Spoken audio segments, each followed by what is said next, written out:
далеко от Ярославля, под жарким среднеазиатским солнцем гостеприимно принимала земля советского Таджикистана участников Дней Франции в Советском Союзе во главе с Пьером Пуятом, героем нашей совместной борьбы против немецкого фашизма.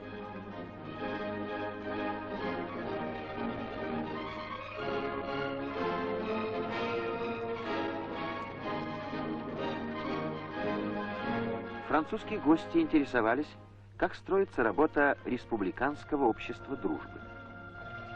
Его руководитель Махфират Каримова рассказала, что подобно Дням Франции, такие праздники дружбы, помогающие полнее знакомить советских людей с жизнью зарубежных народов, проводятся в каждой из 15 союзных республик нашей страны.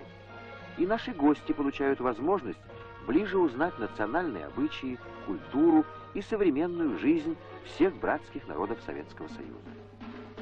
20 с лишним лет назад советские зрители увидели и сразу полюбили киноактрису Марину Влади в фильме, который сняли французские кинематографисты по рассказу знаменитого русского писателя Куприна.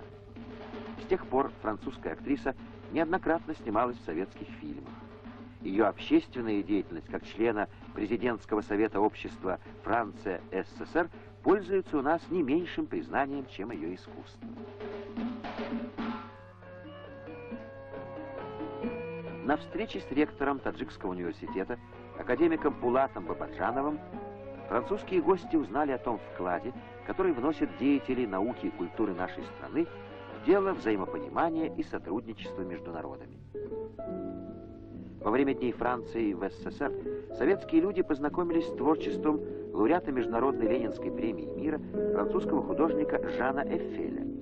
Как раз в эти дни он находился в Москве, где ему был вручен диплом почетного члена Академии художеств СССР.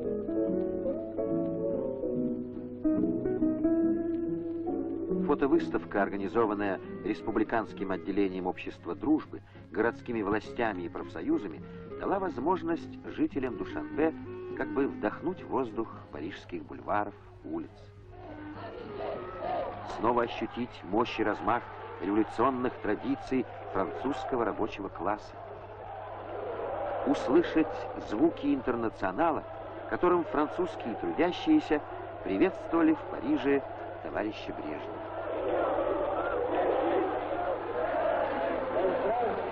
Дружба!